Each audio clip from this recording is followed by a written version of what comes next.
Order, 7:02 p.m., Tuesday, December 15th, 2020. City of Somerton regular council meeting. Can we please stand for the pledge of allegiance? Pledge of allegiance to the flag of the United States of America and to the republic for which it stands, one nation, under God, indivisible, with liberty and justice for all.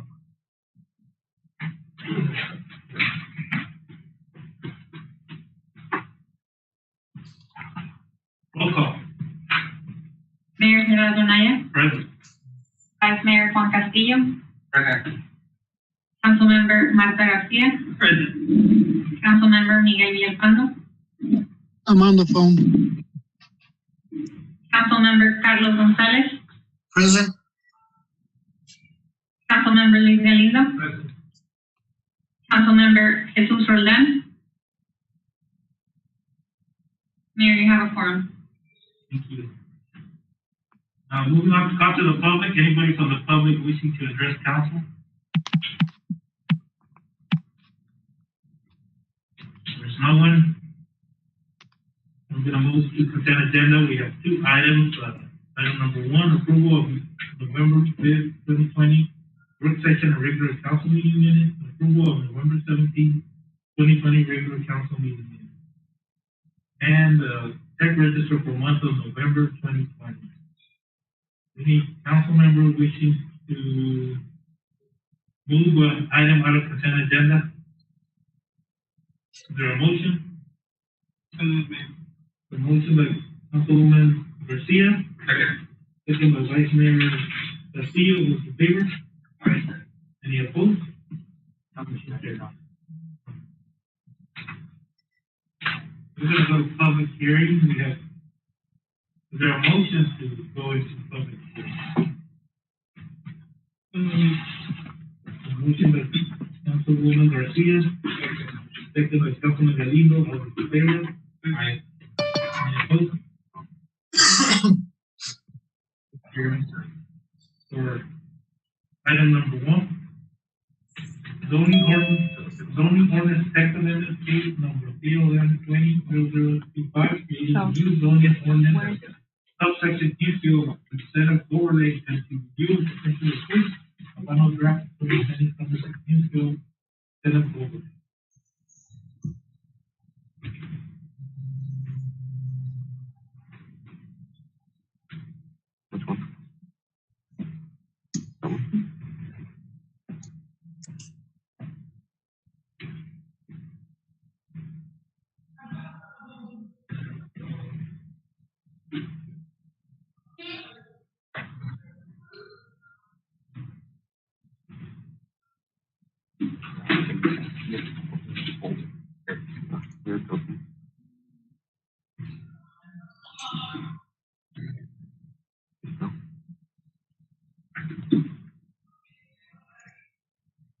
Good evening, Mr. Mayor, members of City Council, Carmen Juarez, Community Development Director.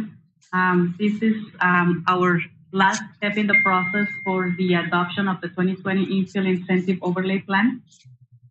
We are so excited about this, and we have on the agenda, we have two public hearings that we have put together a short presentation, a very brief presentation, addressing both public hearings. And before we move into the presentation, I would like to just explain a little bit about the adoption process. We have a new code, basically, that we are adopting. It's a new book in order for us to adopt, for the city and the city council to adopt this code, this new code. We have a final draft tonight that we are presenting to you. For the adoption of this, we need to do a zoning text amendment, which is what we need to do to officially adopt the code and put it into the actual zoning code. We have a zoning code, a book, that is what we need to insert specific wording for this infill incentive overlay. So now we need an ordinance. Tonight we'll be presenting to you the first reading by title only of the ordinance amending the zoning ordinance. including the new wording for the infill incentive overlay, and also adopting by reference the actual book, the infill incentive overlay plan. So this is going to be one ordinance that is going to be doing that, just creating the new wording in the zoning code and also adopting the new infill incentive overlay plan as by reference. We're going to be doing that with the first ordinance. After the first ordinance, we're going to do a resolution. I'm going to be asking you to approve a resolution that is going to be declaring the new book a public document. This is the new book that we are adopting or presenting for adoption tonight. So those two documents are for the zoning text amendment. We also need a zoning map amendment, which is nothing else than making a change into the official zoning map. For that one, we are going to be asking for an ordinance, first reading by title only, to make the amendment to the zoning map. So this is the final steps in the process to adopt the infill incentive overlay and the infill incentive overlay plan.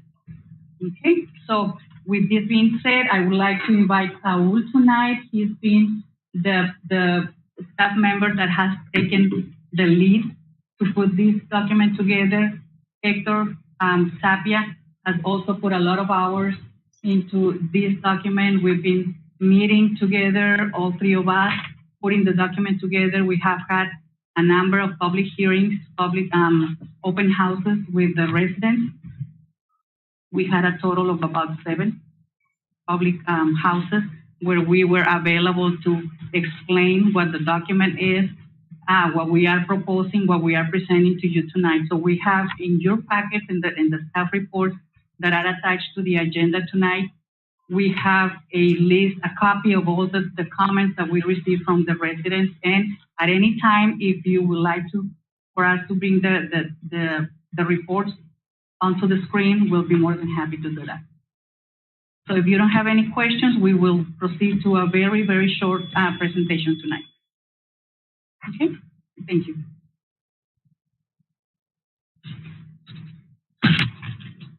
Thank you, Carmen. Good evening, Mr. Mayor and members of the council, Saul Alvor Community Development Department. It is my pleasure to present to you for perhaps the final presentation of the infill incentive overlay plan. We've been working on this plan for a long time, and we're very excited to finally bring it to you for adoption, for possible adoption. So I'm just going to talk a little bit about the plan, some of the highlights, some exhibits, and then a few proposed changes that we have at the end to the draft. But first, the plan and its purpose. So the purpose of the infill incentive overlay plan is to incentivize infill development, infill growth, and strategically channel its transformational power to revitalize and address several downtown redevelopment opportunities. We want to keep redeveloping downtown. We want to bring investment and growth into downtown and the residential areas to the north and south of downtown. And we think this plan is a very helpful tool. The incentives in here are going to make this happen. We're very excited about it.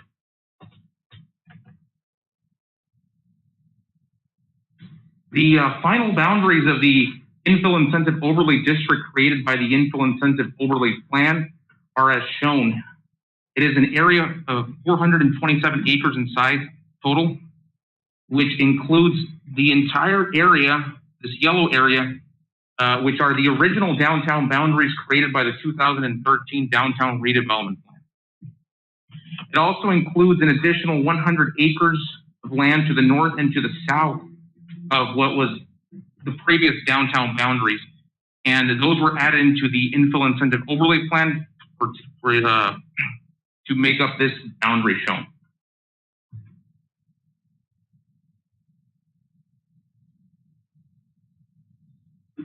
Aside from being the infill incentive, aside from the plan creating the infill incentive overlay district, it also creates the infill incentive overlay sub-districts, which the whole area is 427 acres in size, but they're not the same. They're not the areas are different. They have different characteristics. Some are residential, some are commercial.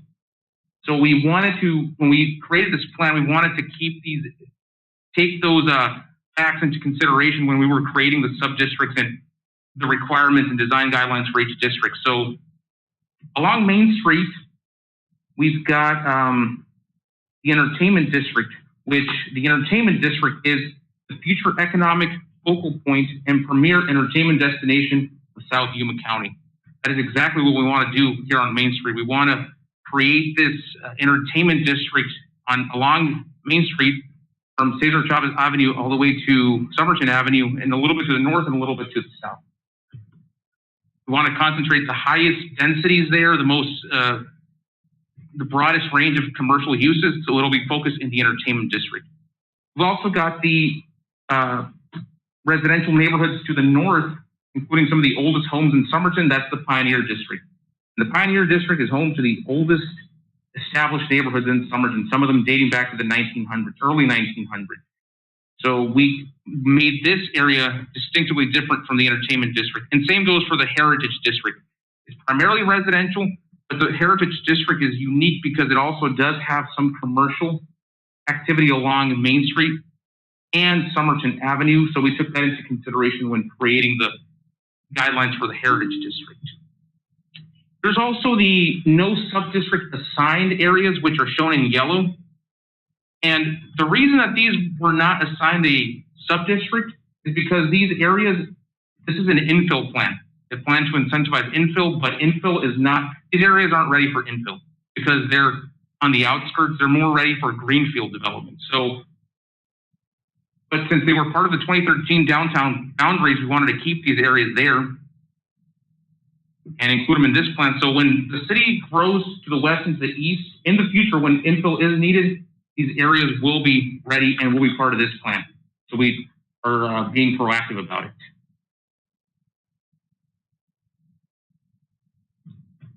So just briefly, what does infill look like? When talking about infill in Somerton, what does it look like? Well, these are some very common infill proposals that we see on a daily basis here, in the boundaries of the the proposed infill incentive overlay district.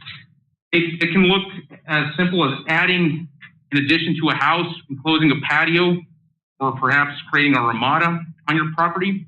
It can be as simple as adding an accessory dwelling unit, such as this one in the back of your house, a mother-in-law suite, a granny flat. Perhaps there's a vacant lot that the owner wants to construct a new dwelling, a new house, or perhaps a trend that we're seeing right now is the construction of duplexes and small apartment complexes in these small pocket lots of the city. So these are all proposals for infill, and they're happening now. There's a demand, and it's happening in real time. But another one is the proposal for commercial uses on residential lots and vice versa.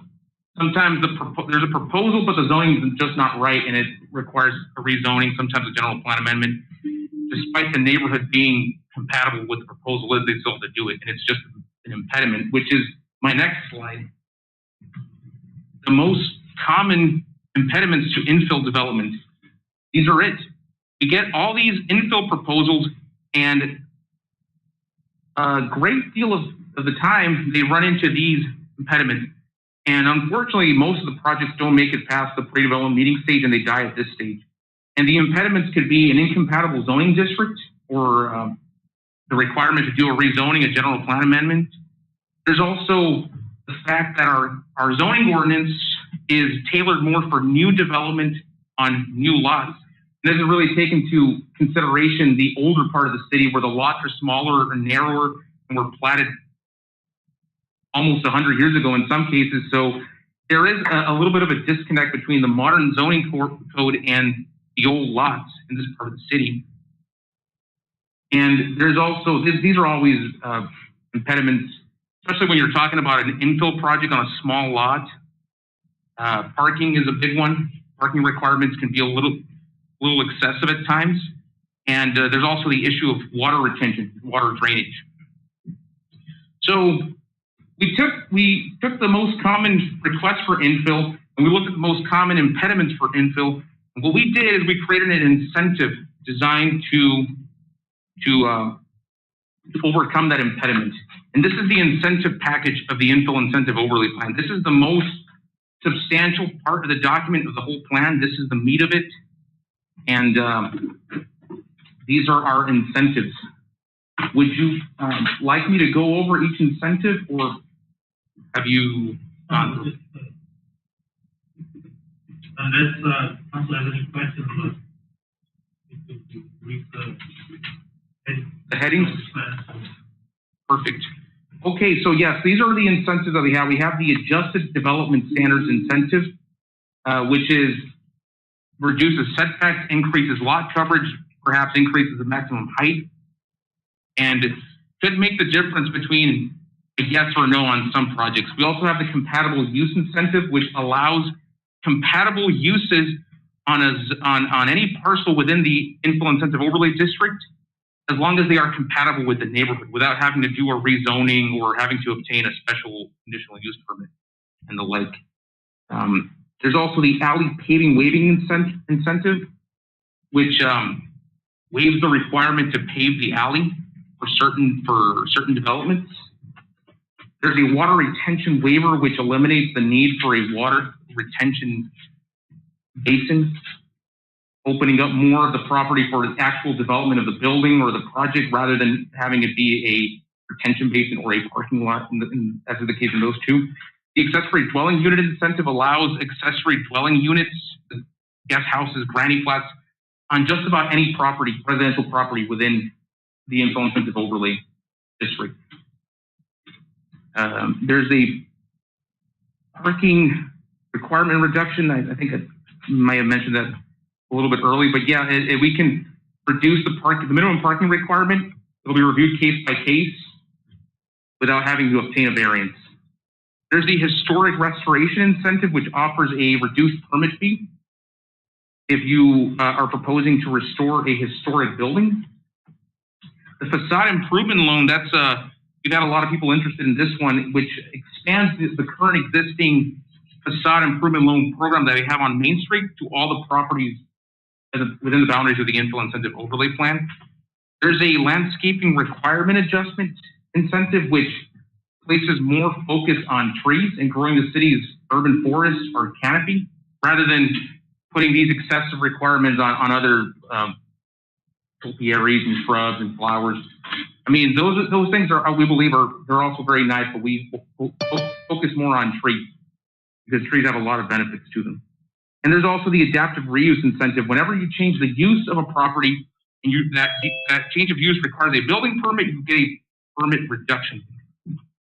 Building permit reduction.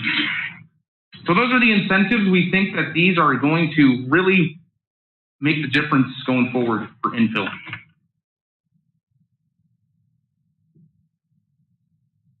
The other part of the plan, we drew the boundaries of the plan, all the properties. We did the sub-districts. We created the incentive package. But the other side of the plan is we also created design guidelines for each sub-district. So if a property chooses to develop under the infill incentive overlay plan regulations and utilize any of the incentives, they will have to adhere to our design standards and design requirements. They'll be different in every sub-district, the heritage, the entertainment, and the pioneer. And they are minimum architectural standards. There's minimum landscaping. There's decorative element requirements, but it's all to ensure quality. We want every project to be a quality project. This is the example shown here is of a commercial building following the design guidelines of the infill incentive overlay plan. This building, for example, has 3 different colors. It has transparency on the first floor. It has different materials, different dimensions, different projections. These things make the difference between a nice looking building and a bland, unarticulated facade. And that's what we want to do. We want to bring in the growth, and we want to make sure that when it comes, we can steer it to ensure quality control. And the plan also addresses signage, different kinds of signs. We want nice looking signs on Main Street. It addresses decorative elements, and all there is to that.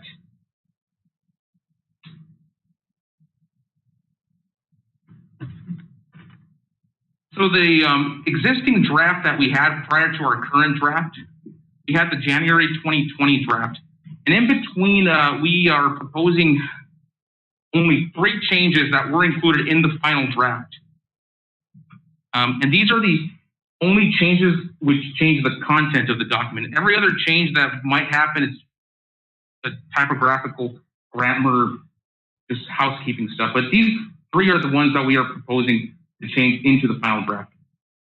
The Heritage District, number 1, grew by 18 acres in size to include the Somerton Courts area and a row of homes along Congress.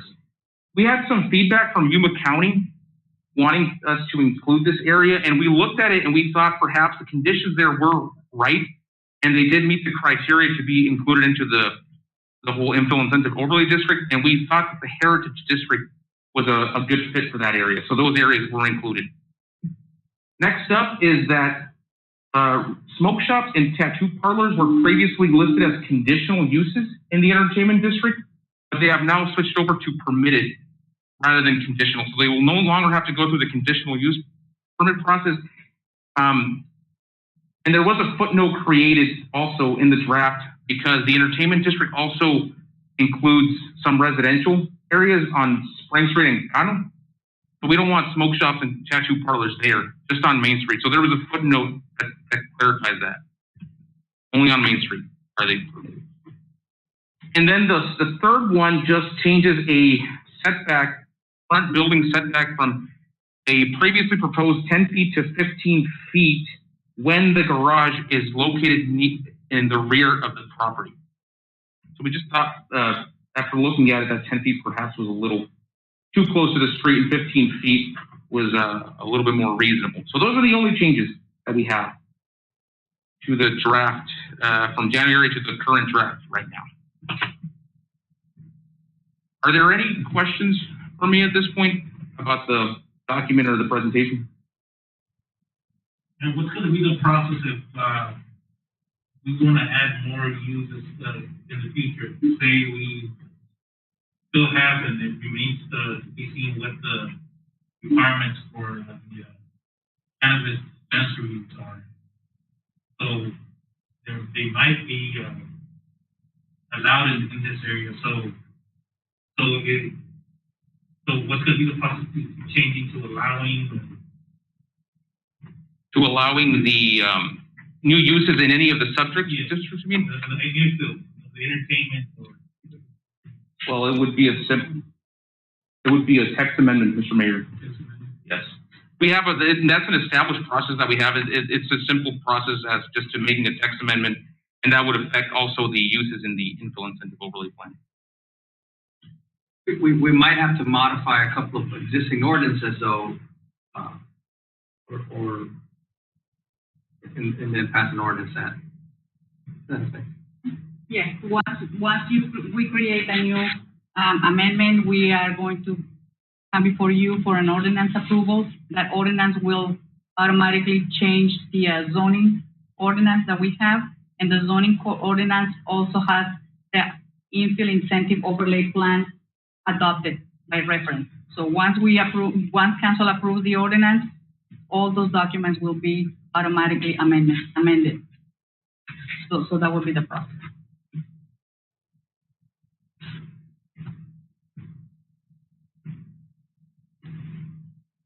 Does the council have any more questions? No questions? Well, that concludes my presentation. I'm sorry. Mayor, this is Councilman Villalpando. I have a question or a comment.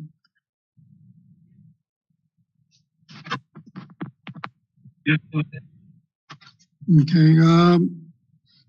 This overlay, I'm having second thoughts on the fact what potential impact it might have on those residential homes along Cano Street.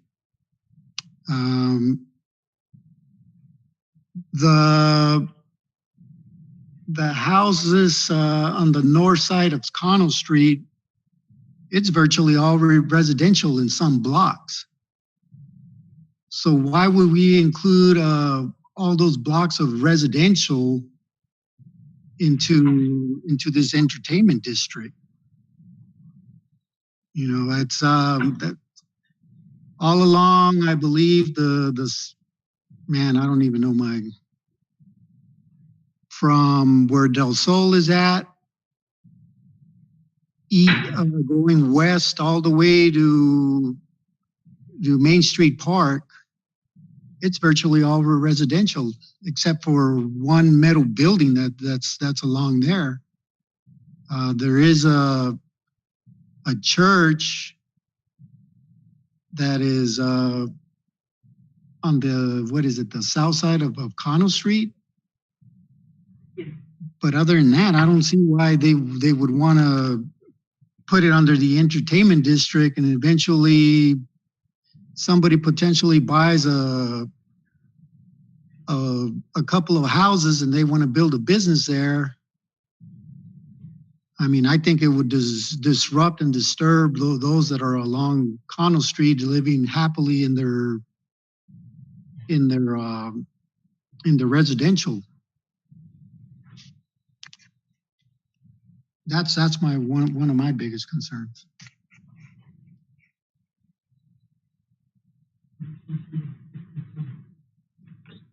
Did we respond to this, or was that just? Can we address? Yes.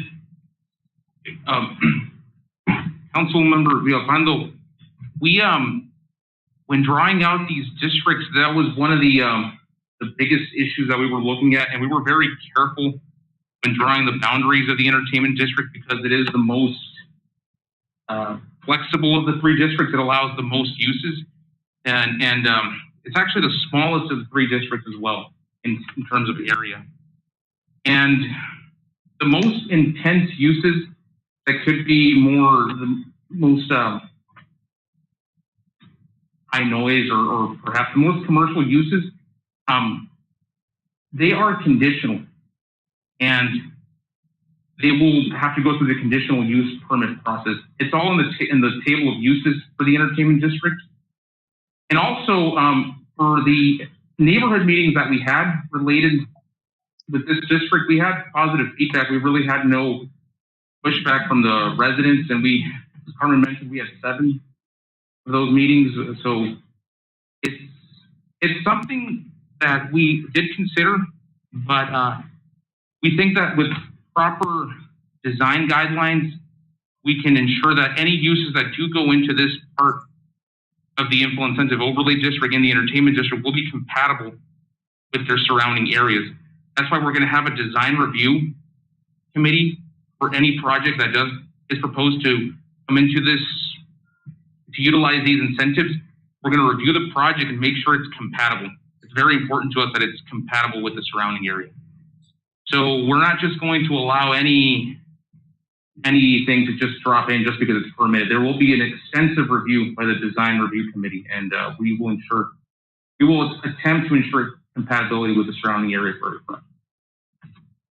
Yes, I'm sure you guys will attempt to have compatible businesses on there, but did you guys go knock door to door and kind of give them examples of the potential businesses that might move in? And also, I mean, you're relaxing a little bit on parking issues or parking requirements.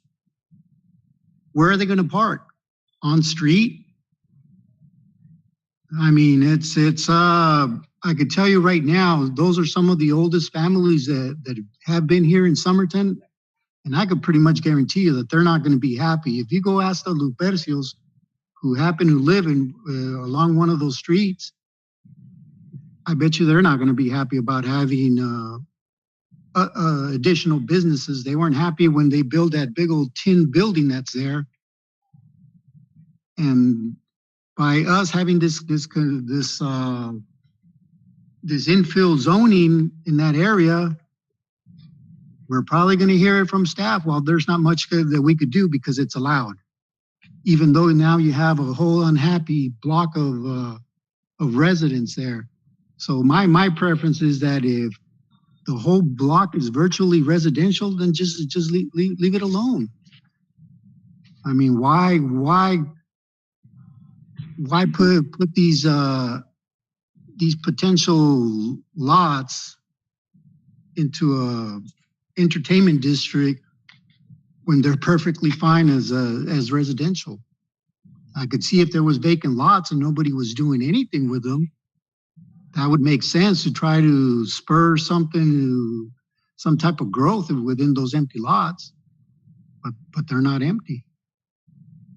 May I say something, Mayor? After Ms. Juarez, Councilman. Mr. Villalpando, just to clarify that this infill incentive overlay district, or the overlay that we are proposing, the boundaries that we are proposing, this is one of the reasons that we are here tonight. If it's council's desires to change the boundaries, this is the time that we can do it. But I also would like to clarify that the underlying zoning districts are not being changed. We're not replacing anything. What we are adding is an overlay that is an additional tool for those residents or property owners or investors who want to take advantage of the incentives that we are proposing. It's not that this is the only permitted uses that we are going to be having with the city. What it means that we are going to have, aside from the zoning district that these areas are within, we also have now, in addition, the infill incentive overlay plans and the boundaries. So it doesn't mean that we only. I fully understand what you guys are doing, but my problem is that if an investor comes in there and buys 2-3 lots, they're not going to necessarily care whether the rest of the block wants a business there or not.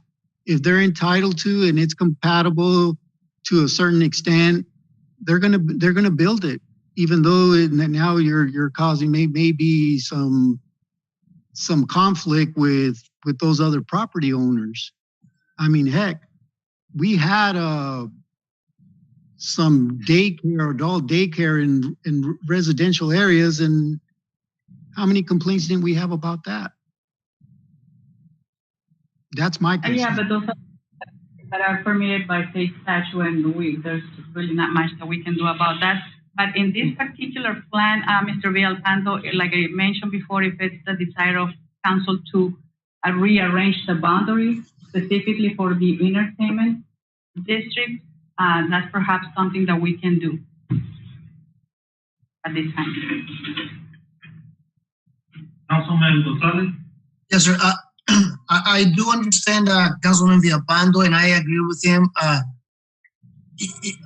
But the same thing goes with the Spring Street. You know, it's pretty much the same thing with Cano.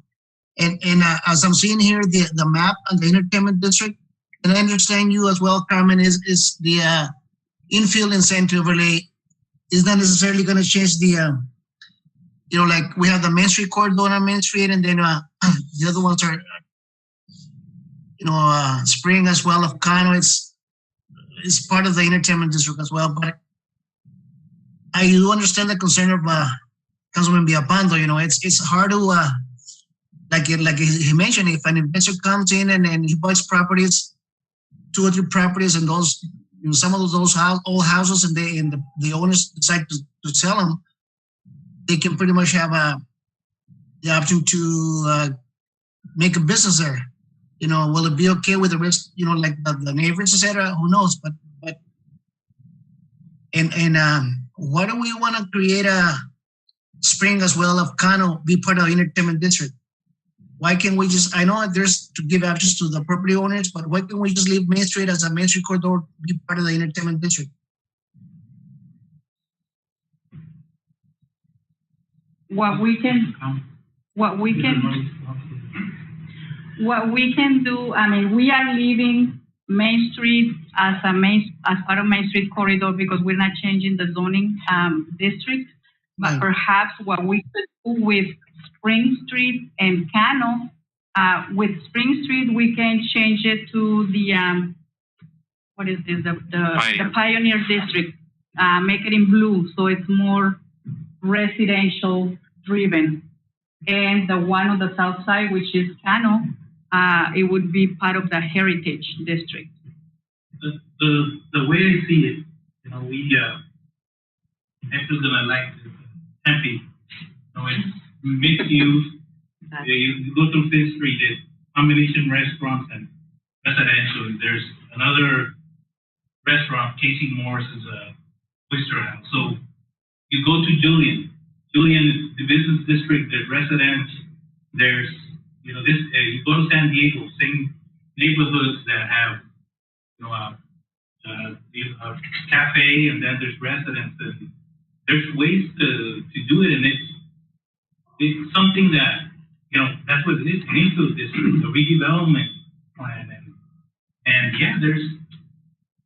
We had Councilman Galindo last year asking about the dilapidated or the condition of some of the residents' homes there, and this is part that incentivizes those residents. Of course, there's going to be residents that are not going to move out, but it just adds a vision for the future for our residents. So, if anything, it just the objective of this is to increase property values, increase the flexibility of development, and, you know, everywhere you travel, big cities or even the smaller cities that, you know, that are progressive and they have these type of incentives. And as an investor, I would like it if I'm like, yeah, of course there's always going to be decisions that not everybody's going to like, but I see the overall picture and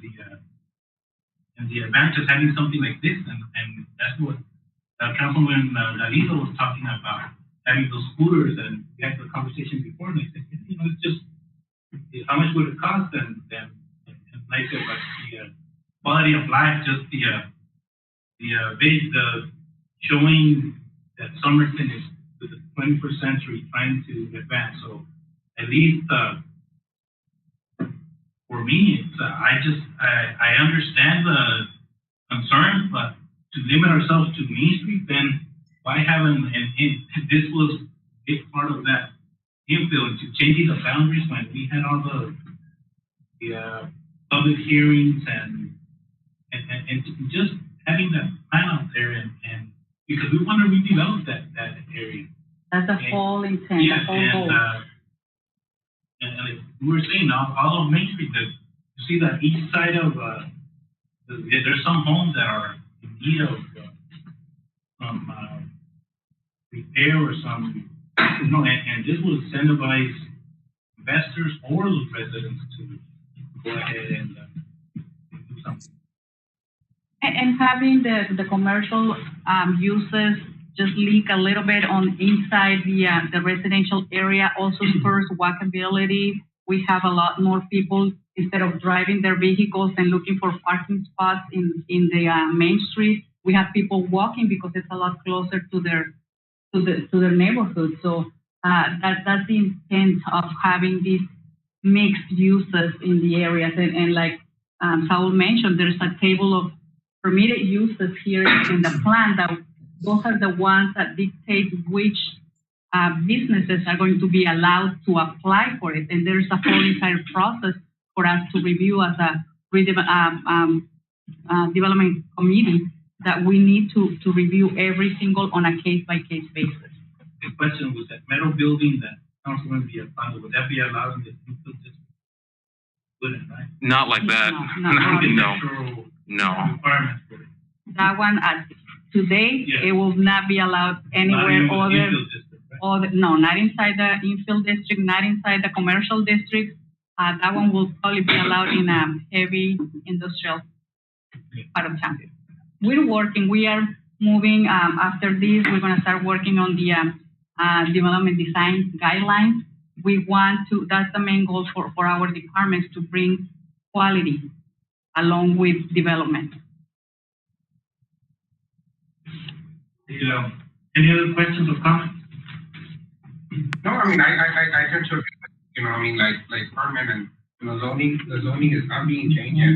You know, if investors really want to come in and really build, you know, something here in Somerton, I mean, I think it's a great opportunity. I mean, it shows the signs that we're growing, and you know, I think that's a good thing. I think there's great that flexibility, and like you said, depending on the business that's coming, you guys are going to have some, you know, prerequisites or based on. I mean, I'm trying to moving forward the way it is.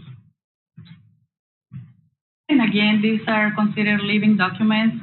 We may come back in the future before you as we use them and go through these documents, like any other document, any other code that we use. If we find that something needs to be changed, that's when we are coming back to you for changes. When this council gets kicked off, then summer.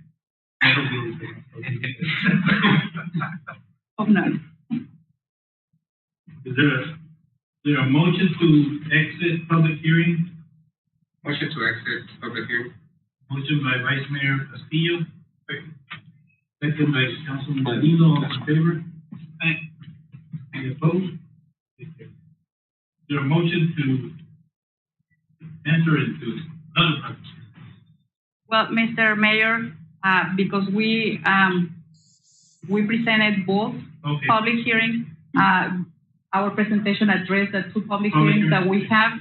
I will probably leave for a little bit because we have some action that needs to go on the agenda. It's under new businesses.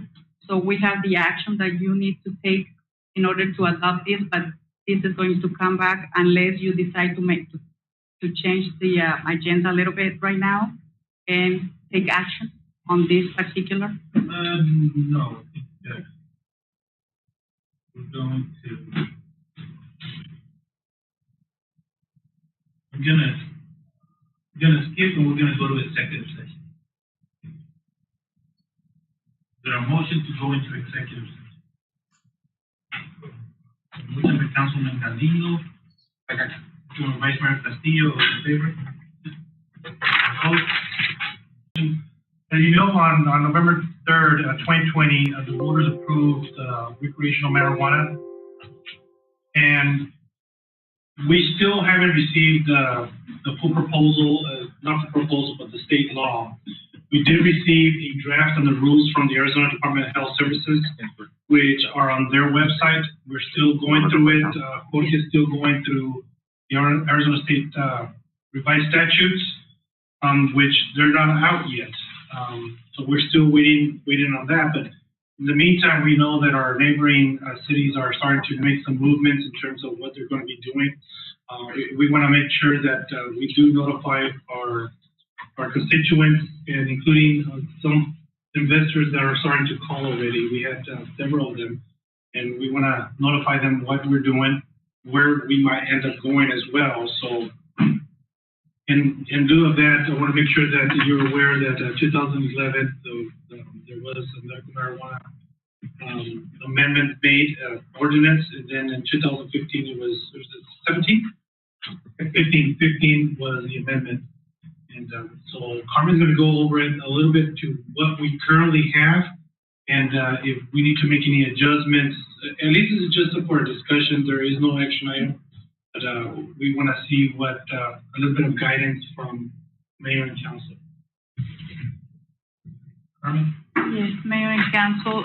This is basically a very brief presentation of what regulations we currently have in our zoning ordinance. The first wording that we had on medical marijuana was under zoning ordinance 2015-002. This was adopted by council on March 3rd, 2015. And at that time, light industrial zoning district was the only district allowing medical marijuana dispensary, operation, or cultivation with mandatory conditions of approval, additional conditions of approval, dispensary and cultivation site location restrictions. And among these requirements, all the submittals are subject to conditional use permit approval with an application fee of $2,500. And the conditional use permit shall be reviewed and approved by the Planning and Zoning Commission and City Council. That's how the ordinance reads currently. It also shall be located 1,000 feet from a property line of a parcel that has an established residence, public park, educational facility, library, bar, or restaurant dispensing alcoholic beverages, adult-oriented business, or another medical marijuana dispensary or cultivation site. That was the first wording in our zoning ordinance. Then on October 6, 2015, there was an amendment, a text amendment, under ordinance number 2015-004. And this one,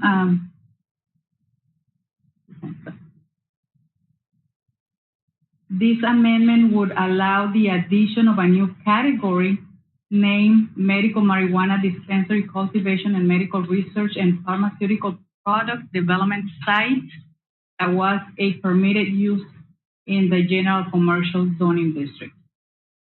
And it had specific conditions of approval that would include specific activities related to medical research and pharmaceutical product development site, like strain extraction, testing, strain-specific analysis, and so on and so forth. So it this one in the C2 also added the pharmaceutical component to it, and also shall meet all regulations in place for medical marijuana dispensary and cultivation site. It also applies the 1,000 feet distance, like in the light industrial. So right now we have these two districts that are the only districts that would allow this type of uses, light industrial and commercial C2, if it's for pharmaceutical products.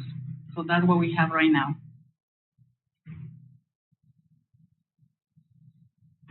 And after the November 3rd election, we have Arizona has become the 13th state to legalize the recreational marijuana for adults 21 and older, and the Arizona Department of Health Services must have to establish recreational marijuana regulations on or before April 5th of 2021. And also the Arizona Department of Health Services is working on rules related to implementation and enforcement of Prop 207 for marijuana products, establishment, and testing facilities. And there's already a meeting that is being put on by the Arizona Department of Health Services. It's a listening meeting to discuss this topic, and it's already tentatively scheduled for December 17th. We are going to be in attendance of this meeting to see what the new regulations the state is drafting for the recreational portion of it. So on December 2020, the draft rules from Arizona Department of Health Services came out. January 2021, the Arizona Department of Health Services is starting to accept application. We will start accepting applications for early applicants. And there's more to come on that date for January 19th. On that same date, on January 19th, Arizona Department of Health Services will also be accepting facility agent applications. All this has an excise tax of 16%.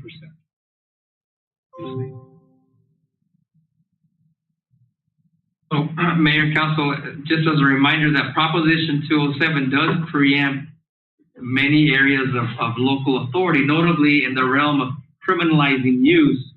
Obviously, as a city prosecutor, we can't prosecute, misdemeanor possession of marijuana according to what the law says. But it does allow the local jurisdiction here at the city to regulate the time, place, and manner of the marijuana retail establishments or testing facilities. So in one extreme of the state, I've seen similar cities like the city of Surprise, which right after the election at the next regular council meeting, passed an ordinance to ban any of these type of establishments. We've also seen other local cities here go in different ways. So I think for our discussion purposes, we're looking to see what the city of Somerton, or what directive you want to see for the city of Somerton. Is it to keep the same restrictions, the same ordinance, or is it to make it less restrictive? What are your thoughts, and how can we How do we move forward? Questions, comments? Well, I'll start, who's just checking right now, 207 passed 6240, so that was a big, victory. I remember, last election cycle, it was, on the, it was, put out and it was denied, just, talking to constituents. You can see the difference in generations. The younger than 40, they were for it. The older were against it. It was just changing times, and to me, it was the will of the people, and we gotta respect and put more barriers. And if you look at it, and I guess we gotta see when they bring out the rules, but it's not like people are gonna be able to smoke outside or in public places. It's gonna be like similar to alcohol. You can't be drinking in public, so it's something that at least I look at that way. It's legal now, so why put more barriers? And, I would think that we would regulate it the same as we regulate a liquor store, and having those we have on the ordinance. That's it, because I just don't see at least that's how I see it in the current times. There's also an ordinance as far as 1,000 feet from property line. So I think some of them were changing it to door instead of property line, which makes a difference for any restaurant that may sell food and obviously liquor. So that's there's a difference there as well. We'll say we look at the liquor store, and I guess future discussion. Let's have a work session, and when we get all the information, it give us a resounding victory for this, and just talking to constituents that really they were in support, at least the like I said, the younger generation.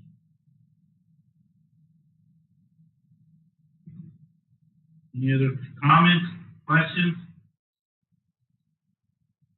Oh, I mean, I think I agree with you. I mean, it passed, and once we get all the details, have a work session, and then move forward with it. Why limit it when it's legal? For the same times are changing, and like you said, 60 to 40, and I think I put more barriers to those. If you're gonna use it, you're gonna be using legal or illegal. So this is well, I remember 4 or 5 years ago they wanted to put something over here by the Lozano. Remember, Carmen? Yes. It's money making. We're not we don't have a lot of business coming into town, and if this is gonna give us what, 16, 18%? 60% excise tax for the state. Most of it's gonna go public safety education. I think it's a win for the city. I think.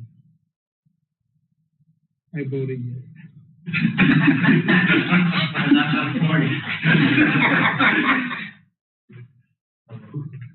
Because I'm getting arthritis and glaucoma.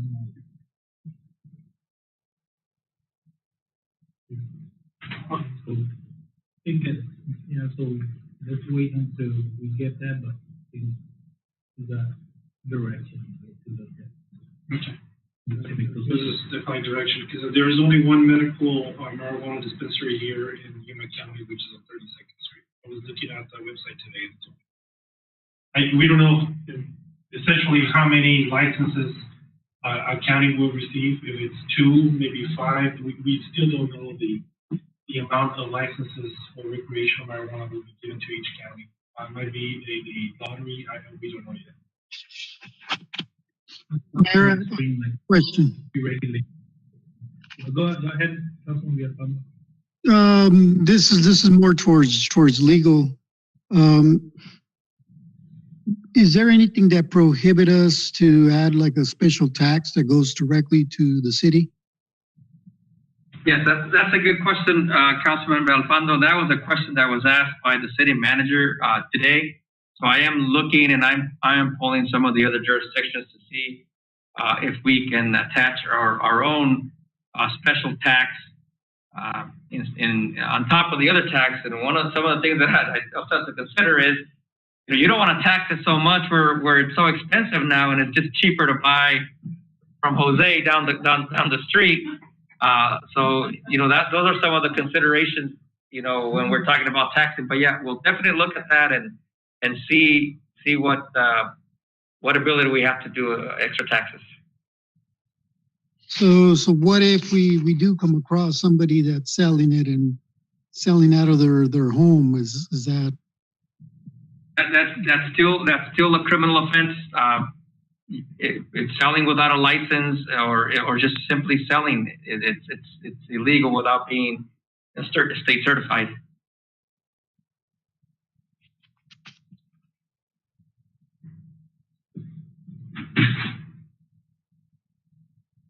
Any other questions or comments?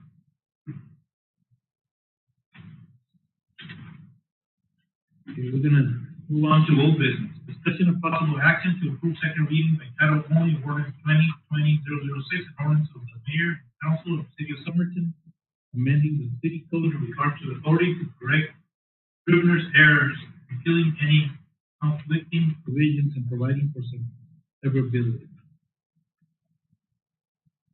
Good evening, Mayor and Council. This would be the second reading by title only of this ordinance, which was discussed at the last council meeting, as well as approval of the ordinance itself. It's to correct minor errors in certain documents. Any questions, comments? There are motions to approve second reading by title only of ordinance 2020-006. Motion by Councilwoman Garcia. Second by Councilman Galindo. Those in favor? Aye. Opposed? Motion carries. An ordinance of the mayor and council of the city of Somerton, Arizona, amending the city code in regards to authority to correct scrivener's errors, repealing any conflicting provisions, and providing for severability. Motion for approval. A motion to approve ordinance number 2020-006. Motion by Councilwoman Garcia. Second by Councilman Galindo. Those in favor? Aye. Opposed?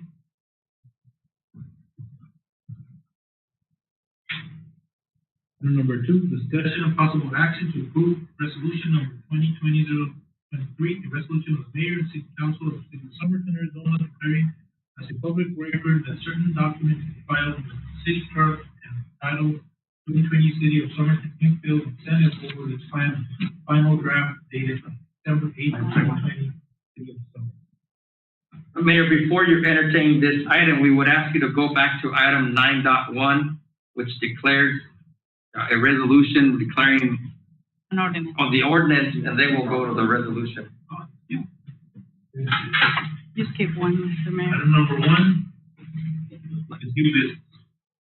Discussion and possible action to approve first reading by title only of ordinance 2020-007, an ordinance of the mayor and city council of Somerton, Arizona, amending the Somerton City Code Article 2.7 and City of Somerton zoning and subdivision ordinance number 2015-002 by creating a new zoning ordinance subsection 2.9.3 titled Infield Incentive Overlay and adopting by reference the City of Somerton 2020 Infield Incentive Overlay Plan, final draft dated December 8, 2020, as part of the 2015 Somerton zoning ordinance, providing for an effective date and severability.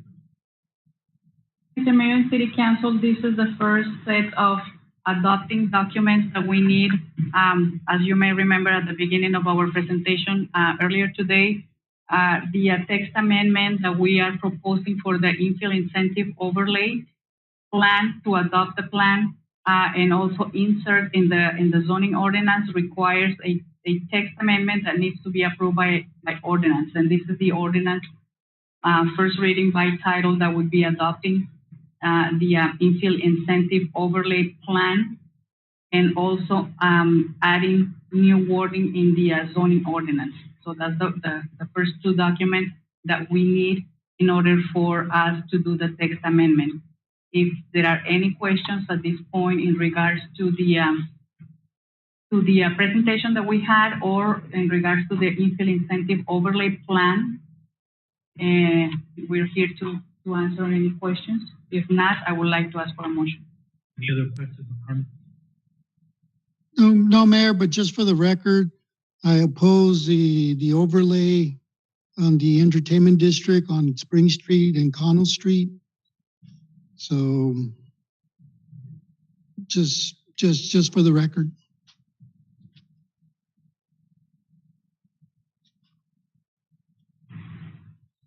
Any other questions or comments?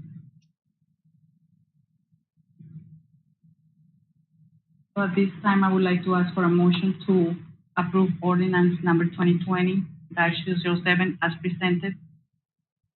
There's a motion by Councilman Galindo, Okay. second by Vice Mayor Castillo. All those in favor? Any opposed? Nay. Reading by title only. Correct. There's one name.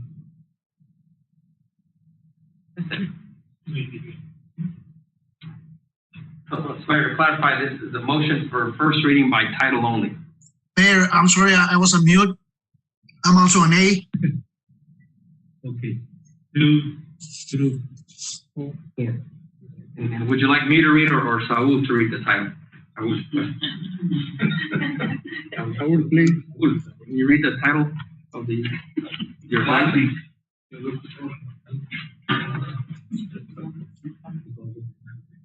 I guess Saul.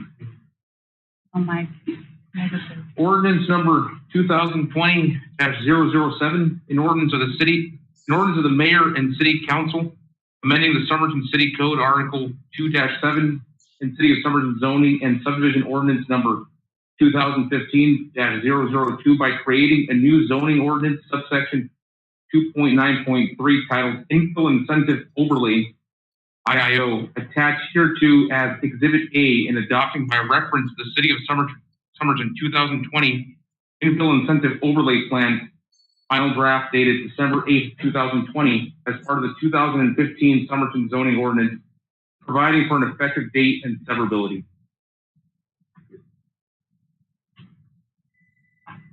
Read it again.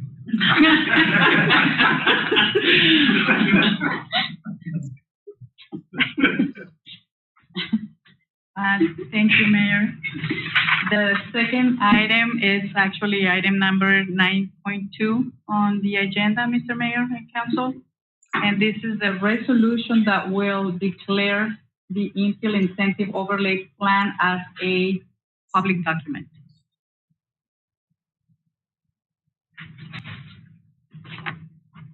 Discussion of possible action to approve resolution number 2020-023, a resolution of the mayor and city council of the city of Somerton declaring as a public record that certain documents filed with the city clerk and entitled 2020 City of Somerton Infill Incentive Overlay Plan, final draft dated December 8th, 2020 for the city of Somerton, Arizona.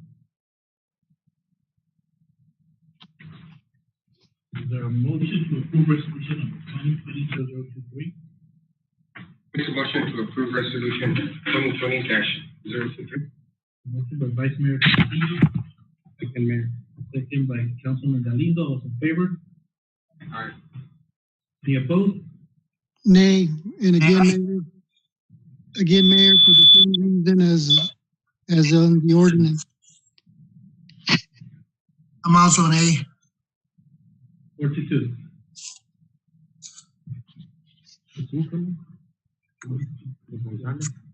Resolution number 2020. Or is it the same name? her truth. Resolution number 2020-023.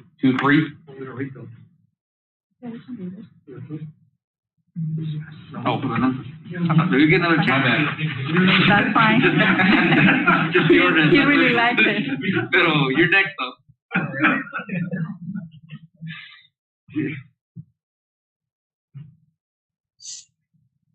Mr. Mayor, the next item on the agenda is the request for, that's item number 9.3. This is a request to approve the rezoning case. This will allow us to add the infill incentive overlay to the zoning map. And for this one, I would, if there are no further questions, I would like to ask for a motion for ordinance approval. Item number 3, discussion of possible action to approve first reading by title only of ordinance number 2020-008, an ordinance of the mayor and city council of City of Somerton amending ordinance number 2015-002, zoning map, rezoning certain areas in the city of real property described herein as a portion of 427.08 acres, more or less, to create an infill incentive overlay zoning district and sub-districts, and more particularly described on Exhibit 8 attached here to. This is first reading by title only as well. The motion to approve first reading by title only. Make a motion to approve first reading by title only of ordinance number 2020-008. Motion by Vice Mayor Castillo, Second. second by Councilman Galindo. All those in favor? Aye. Any opposed? Nay. Nay. Motion carries. Again, 4-2. So, Okay. Ordinance number 2020-008, an ordinance of the City of Somerton amending ordinance number 2015-002, zoning map and rezoning certain areas in the city for real property described herein as a portion of 427.08 acres, more or less, to create the infill incentive overlay IIO zoning district and sub-districts, and more particularly described on Exhibit A attached here. Thank you. Item number 4, discussion and possible action to adopt a model city tax code changes approved by the Municipal Tax Code Commission from 2020 through 2014 and approve the publication of notice for public hearing. The intention to adopt amendments for the city of Somerton. Good evening, Mayor, Vice Mayor, City Council members, Dorina Gallegos, Finance Director. I'm here before you to request your approval to publish a notice for a public hearing regarding the city's intent to adopt the Model City Tax Code changes adopted by the Municipal Tax Code Commission. This model tax code will not have an impact, the city tax rate. The changes are important in order for the tax code to be in uniform, in order to adopt the anticipated changes to be issued by the Municipal Tax Code Commission in 2021. Some of the changes include, some of the changes to the Model City Tax Code, to this iteration of the Model City Tax Code include language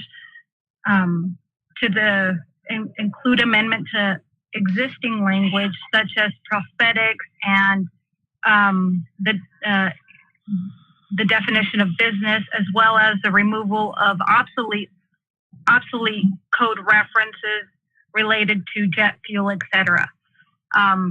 So today we're looking for your approval to publish notice of public hearing. Need a motion for that? Yes. Again, it's just a language change, no taxes as far as funding or anything like No, that. we're approving the public hearing. That's what I No, Yes, Mayor. Essentially, Yeah, this is just a brief overview of some of the proposed changes that we have to be in compliance with. You'll hear more details at the public hearing, and people can make a public comment. But essentially, we need to adopt these tax code provisions, as Ms. Gallegos has indicated, to be in compliance and in uniformity with all the other local jurisdictions. So we're a little behind on some of the changes. and it's not just the city of Somerton, many cities are behind, because the commission hasn't met since 2014. They're way behind. And everyone's trying to catch up. Your motion to approve the publication of notice of a public hearing to adopt the 2020-2014 amendment to the tax code. So move, Mayor. There's a motion by Councilman Galindo, second by Councilman Gonzalez. All those in favor? Aye. Any opposed? Motion carries. Thank you. Discussion of possible action to approve resolution number 2020-024, resolution of the mayor and city council of city of Somerton authorizing, directing, and fee title and other interests in certain real property located at 238 West Fulton be acquired by the city of Somerton, dedication, donation, purchase, exchange, under the power of eminent domain as a matter of public necessity, and approving settlement of any pending condemnation. Good evening, Mayor and Council. Jorge Lozano, City Attorney. Our Public Works Department has been working on reconstruction projects at the Somerton Townsite subdivision. This is one of the oldest areas in our city. In order to accomplish the construction of streets, sidewalks, curbs, and gutters along the area of Council Avenue and Fulton Street, and across the street from our pond, Public Works needs to acquire a piece of corner belonging to 238 West Fulton Street. Purpose is to add an ADA accessible ramp and sidewalk. The area needed is a triangular shaped corner consisting of approximately 50 feet. Public Works Department had been negotiating with the owners. They had been offering fair market value for the corner. However, at this point, the property owners do not wish to sign the grant documentation. This by no means means that we have to go to court, or we cannot do an out-of-court settlement. But the next step would be to file a suit in Yuma County Superior Court in eminent domain to get a court order to obtain that piece of property.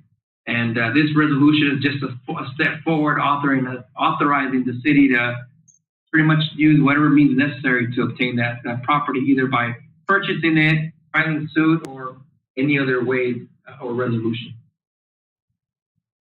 This is the last street that's needed for curbing, gutters, and sidewalks.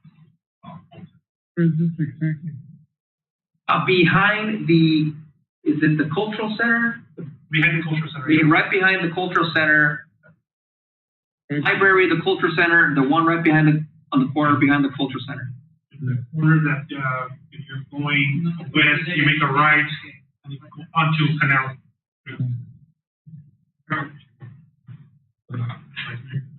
What has been the major roadblock, by the owner? There's two property owners, husband and wife. I don't wish to discuss sort of the discussions that took place, as that's a little part of negotiations. But at this point, they don't want to sign the grant. The city doesn't see like the possibility of coming to an agreement before us taking the next step. We've reached out to them, to Public Works and several employees. I reached out to them as well.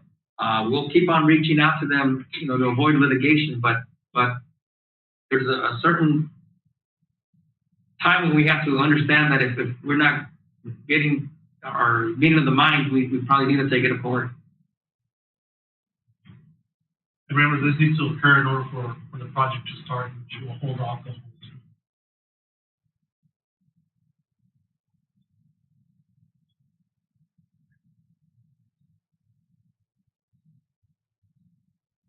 Is there a motion to approve resolution on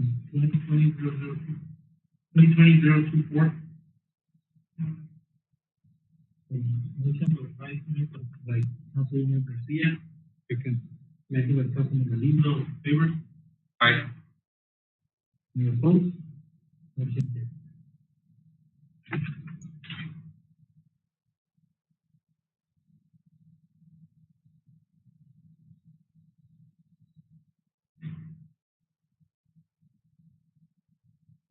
Item number 6, discussion of possible action to approve resolution number 2020-025, a resolution of mayor and council of the city of Somerton, Municipal Corporation of Arizona to authorize the application for clean water state revolving fund loan for Water Infrastructure Finance Authority of Arizona. The city of Somerton has an interest in obtaining a WIFA loan to pay for some of the infrastructure on the west side of town, generally in the area of Cesar Chavez Avenue and Main Street. The WIFA board only meets every 2 months, and the last meeting, mid-December. So generally, we have to meet the deadline for this month in order to make it to the February WIFA board. And again, this is for the lift station.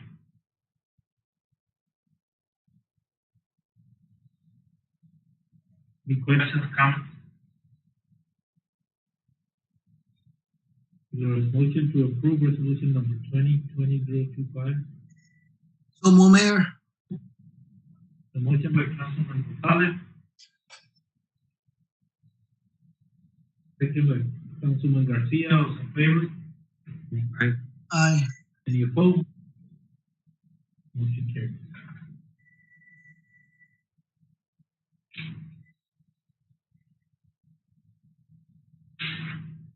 Item number 7, discussion and possible action to approve resolution number 2020-026, a resolution of mayor and council of the city of Somerton, Arizona and Municipal Corporation of Arizona to authorize the application for a drinking water state revolving fund loan from Water Infrastructure Finance Authority of Arizona.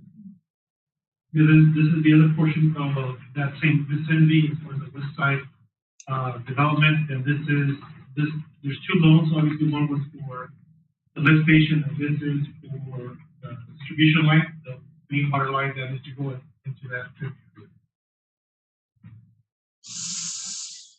The motion to approve resolution number 2020-026. Make a motion to approve resolution number 2020-026. The motion by Vice Mayor Castillo. Second. Second by Councilman Galindo, all in favor? Aye. Opposed? Motion carries.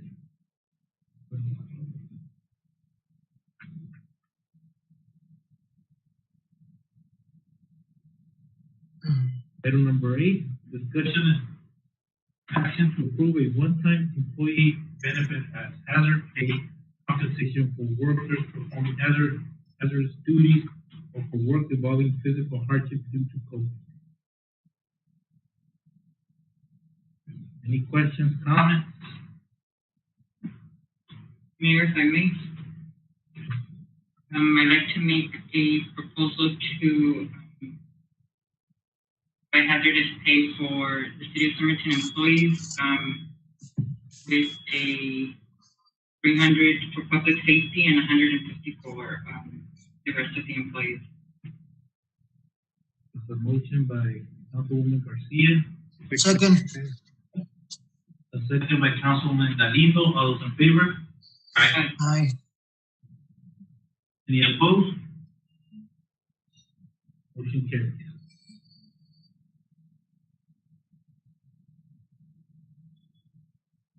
Summary of current events.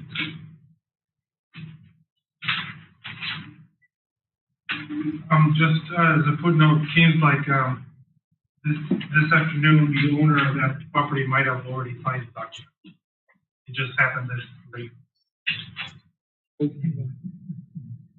Yes. As far as our COVID numbers for the city of Somerton for today was 48 out of 307 in Yuma County, which essentially with that percentage we're at 15.63. But if it's only 48 out of 307, we might have been, as far as the positive rate for just our zip code, it's probably a lot higher than that. And our local fire department will be part of the Tier 1A for vaccination, and police department will be Tier 1B. Hopefully, the next couple of days or weeks, or actually should be a couple of days. USPS local has approved the cluster boxes, mailboxes, waiting on Phoenix for the final approval. But I think we still need Councilmember Garcia. We still might need some assistance there. They haven't reached out from the last conversation. The school today's meeting did not approve the high school funding until 2024 instead of 2023. They got pushed it out. Based on their numbers, there were by 56 students. I spoke with Ms. Thompson, and we'll continue with our current discussions and assist in any way with speaking with legislators and or the governor as well.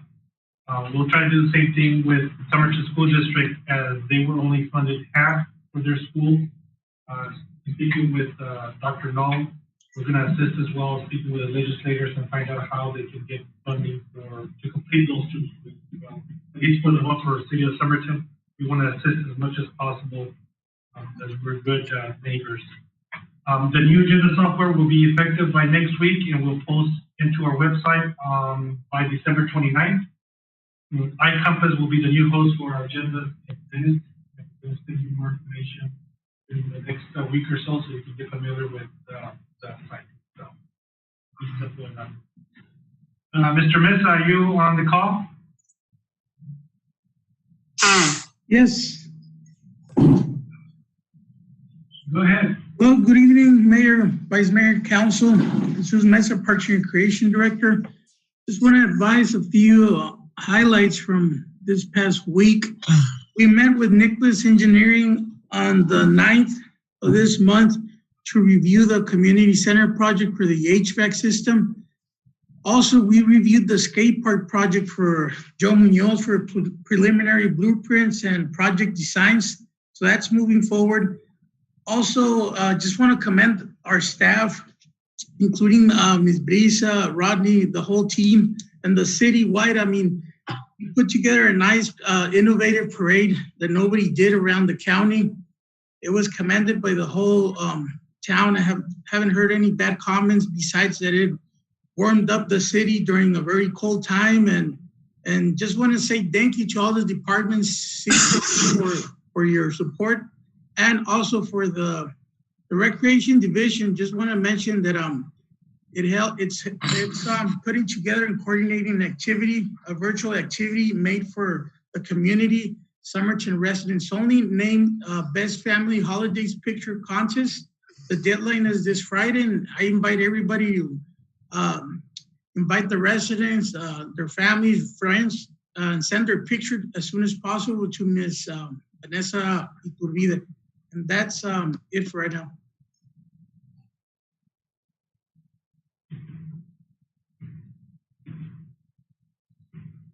Sam, are you still on the call? I have a quick comment. And this goes to our administrator, Mr. Cabrera.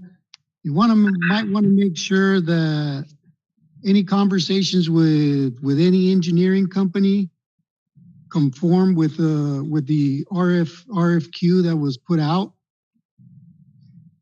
because I believe if certain type of jobs or qualifications that are requested for certain type of jobs, that they might not qualify for that RFQ vendor list. We asked, I think, we did ask Mr. Lozano and finance regarding that issue, because I did have that question as well regarding Nicholas. Well, any of the services for engineering that we just had approved. But it's very, if it was general, the RFQ, I mean, I'm not familiar with the RFQ because I didn't see it. So, but yeah, was really for civil stuff.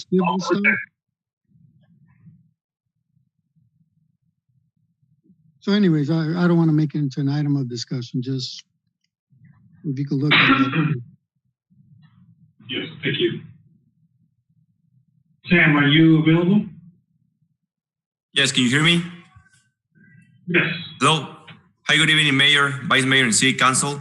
An update on the Valley Vista Water Project. ADEQ received a cost proposal from the JOC state contractor. The proposal was 1.2 million.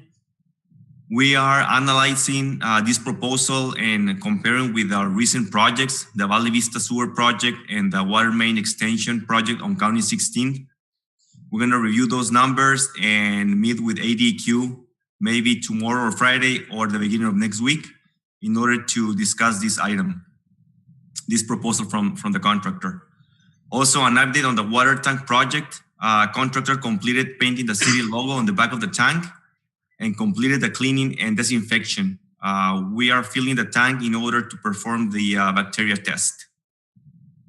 That's all that I have. Thank you.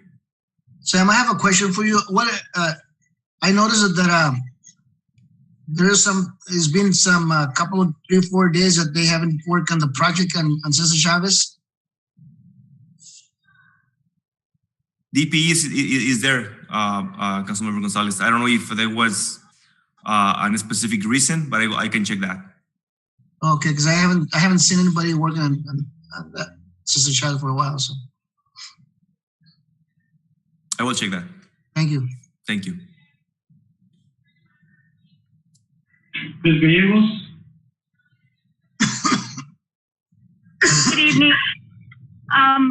Well, for this week, we're hopefully we're working on several payroll adjustments from prior year and the current year, and working with our purchasing agent for on several procurements, including the kiosk and the ERP system, preparing those for the beginning of next year. And we will be onboarding our accounts payable clerk Monday the 21st. So we are looking forward to that.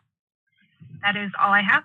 Oh, and I also want to thank Parks and Rec for putting together that the light parade. Our staff had a wonderful time, and it was very rewarding seeing the community and their reaction to the parade and being able to participate in that. So thank you very much. Chief Juarez. Good evening, Mayor and Council.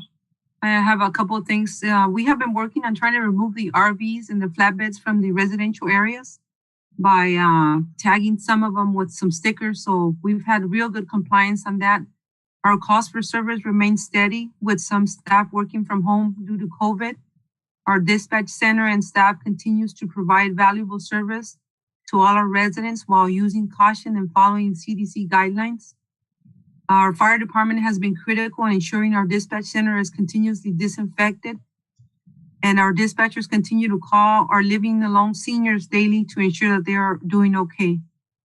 Thank you.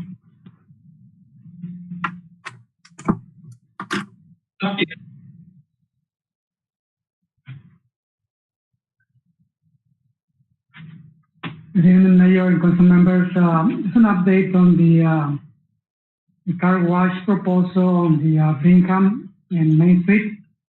I met with the Indirect Engineering and the business owners last week. So they proposing a car wash location. So very soon we're expecting a site plan to be able to review the location of the actual car wash machines and how many parking spaces will be taken. In calculating the existing restaurant and the mini mart, how many parking spaces they need for that business, and how many spaces they will have to take. But that will be something that's coming to Somerton. We haven't had a car wash, I don't know how many years in Somerton, but that will be a new addition to have another option for residents.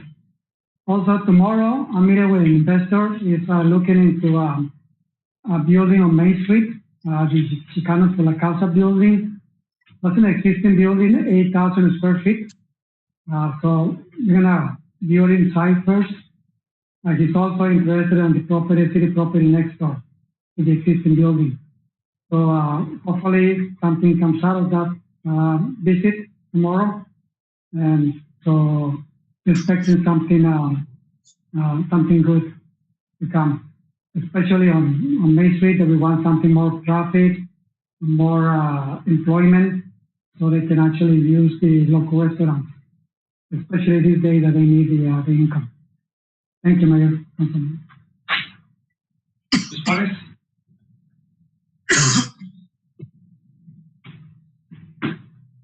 Mr. Mayor and City Council, the city has contracted with Tischler Bice to review several development impact fees. The project initiation meeting was held yesterday morning. Several more steps in this process have been identified on the project schedule by this consulting firm, with a tentative date to present a final draft development fee report in June of 2021. Development impact fees to be reviewed are for the public safety, streets, and wastewater. And as of this week, we have Valle del Sol Phase 3 subdivision. They have resumed construction of their subdivision improvements, and hopefully they will have lots for sale within the next few months. Thank you. Paul continues to be out, but that concludes. Councilman Villalpando?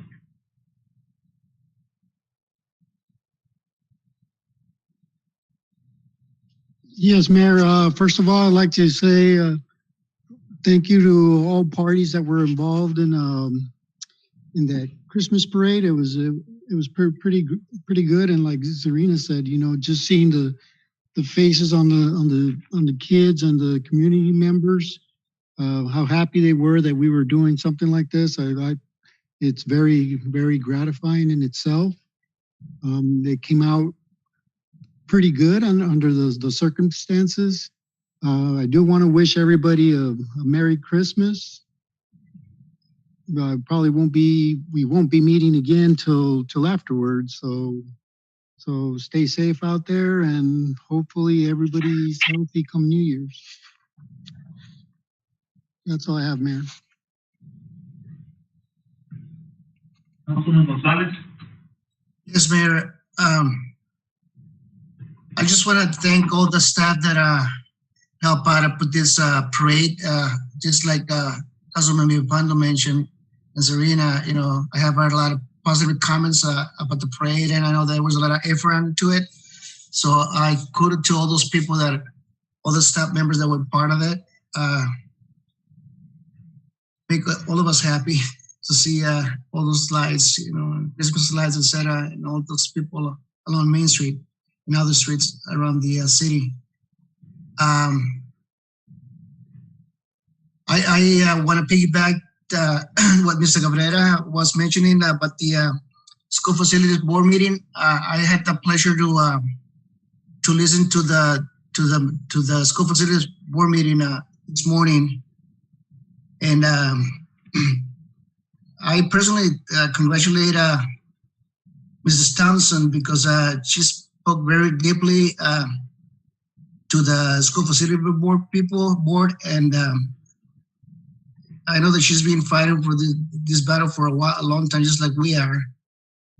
Unfortunately, based on the legality issues and the numbers ADM projections from ISO Centers for Organizational Research and Design, we will still don't qualify for the high school until 2024. But you know, I noticed that, and Mr. Cabrera mentioned, is that this hill is in our way because we're meant to go to legislator to have that formula looked into it. So it's not done yet, you know, and I know that the Yuma Union High School Board, along with the City of Somerton, we're, you know, deeply fighting to be able to legislate it to look into the new formula that we have based on the numbers. So I would like to thank Mr. Cabrera as well for being part of this meeting this morning. wish he would have said something too, but I know there was some issue that even though they knew he was there, he was not able to speak, just like I had. But again, Ms. Thompson speak very highly of Somerton, and I'm very proud of her words.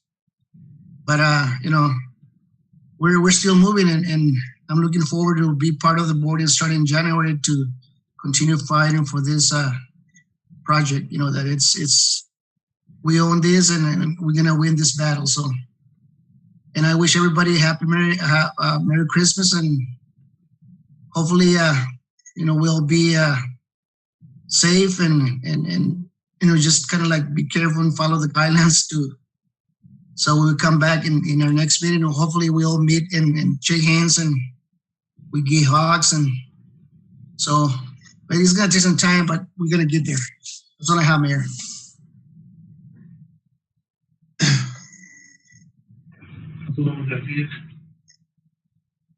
I'd like to also make a comment about the Somerton High School. This morning I was on the call as well. I don't believe that all the information was taken into consideration and provided accurately by Chairman McCarthy. I don't think that all the facts were presented. The numbers didn't match. It can't be that 1 year the board can approve a school with a difference of 50 students, with a 50 student count, and then the following year it's against the law. Maybe I'm misunderstanding it, but that's the way it was presented today. To me, it's totally unacceptable. It's unfortunate, it's disappointing that our community always gets the short end of the stick. It always happens, we always get pushed aside. I do want to commend Superintendent Thompson and her team because they did present good information. They did stand up for our kids. And I did reach out to her and I thanked her, and she said that she is going, that the fight isn't over. She is going to take it to the governor and the legislature. And I said that we were here to assist in any way we can. I want to thank Mr. Cabrera for keeping us updated as well and advocating for us. Again, very disappointing, but the fight isn't over. Our kids need this school, not just because we deserve it, but the safety of our kids is in jeopardy. So I just wanted to put that out there for the record. Also, in regards to the parade, thank all the staff that was involved. It was, if you weren't able to make it, you really missed out. The residents did come out. I was part of it with Mr. Cabrera. It was a lot of fun seeing the kids look at Santa. I thought it went very well organized. Wish it would have been, around every street, but we can't, obviously we can't. But I think it was a very good 2 hours that our residents were able to see some type of normalcy around this time. One more, I don't know if I've sent out Monday report twice. Mayor, you said you haven't gotten one. Do you get that? You have? Galindo, do you get that? COVID updates? Okay, so a lo mejor it's just your email. It's my email, yes. Okay, but I'll make sure to do it on a single basis so you can get them too. And Monday, 12/21, there's going to be a food drive. If anybody's available at noon at Joe Young's Park for people to help us. More than merrier. It's just nothing. I just want to wish everybody, all of you guys and city employees, happy holiday season and a peaceful and prosperous year. And just be mindful that we're still under pandemic and, take care of each other and, protect our elders or parents. And, it's a different year. Maybe we'll skip family reunions, but It'll be another year. I'd rather have miss 1 year with my family than have them all next year. So just keep that in mind and have happy holidays. Safe. Vice Mayor. You know what, I just wanna, thank staff and everyone for that life read. I mean, as we were driving, just the look on the residents' faces, I mean, they were literally priceless. For a minute there, as I was driving, I mean, I was telling my wife, hey, this kind of seems like there's no pandemic right now. So I think it was kind of nice glimpse of hope, even if it was for a short while. But I do want to thank the city staff for that great idea. I think it was, it was amazing to see those faces, and you saw from kids to elderly, it's like everyone was looking forward for that. That was a wonderful idea, for our residents. So thanks staff for that. And really just, want to wish everyone, happy holidays. And like Councilman Galindo said, stay safe. Practice the CDC guidelines. And see you all next year.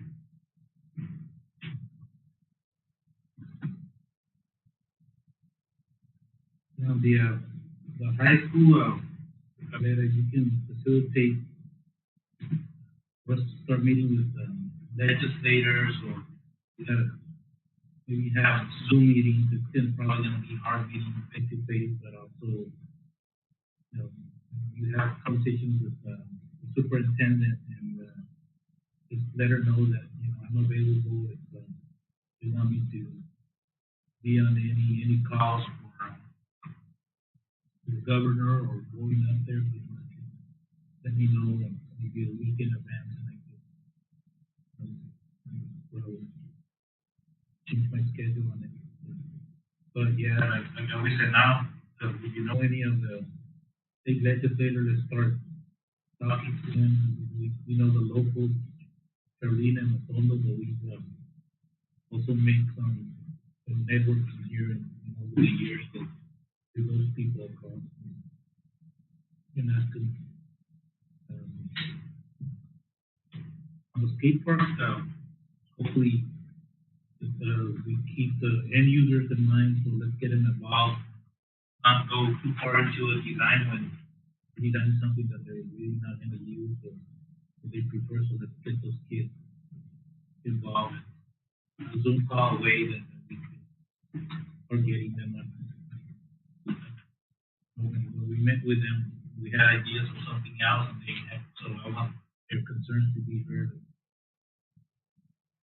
It seemed that it was cheaper than what we were thinking. They want. Yeah, on the parade, even today I heard from 2 people about it, so it was a success. One of the things that were participating, there's a bridge to the stars. It was a good custom for Councilman Villafan.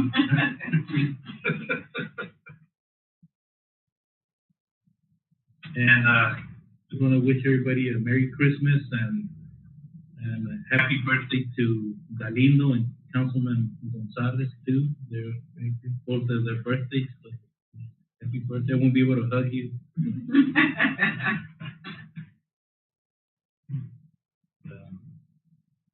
Thank you, Mayor. It's 9:35. Meeting's adjourned. Good night, everyone. All right.